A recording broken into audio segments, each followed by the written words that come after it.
பாடல்களே அதிசயத்து போயின. வரிகளுக்குள்ளே இருக்கும் வார்த்தைகளினுள் உள்ள எழுத்துக்களுக்கு இடையில் ஒரு மின்னோட்டம். அது இவரின் குரல் பாய்ச்சிய உயிரோட்டம்.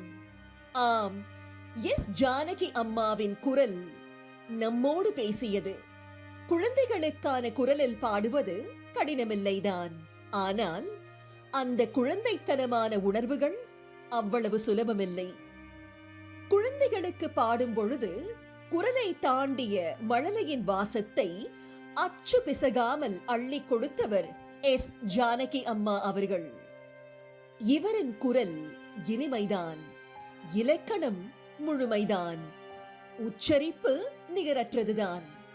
இவற்றையெல்லாம் தாண்டி இவரின் கபடமற்ற உள்ளிருப்புதான் இவர் குழந்தைகளுக்காக பாடிய பாடல்களுக்கு இணையற்ற அழகு சேர்த்தது. இன்று வரை காலங்களை கடந்து பல பாடல்களுக்கு அடையாளமாக நிற்பது இவரின் தன்னிகரற்ற குரல் மட்டுமே. கதைக்களங்களுக்கு இவரின் குரல் அத்தனை நியாயம் சேர்த்தது.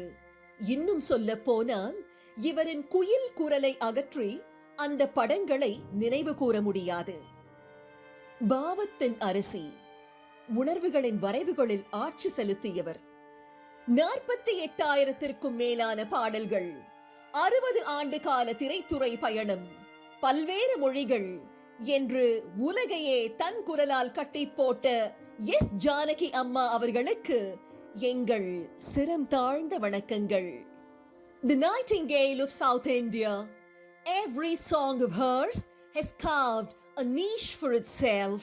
Her enunciation, rendition, emotions, and the measured delivery of the song's nuances outright demand a code of its own.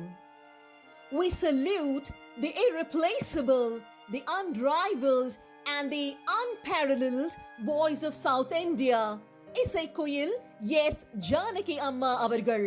We owe our musicality to you. Thank you.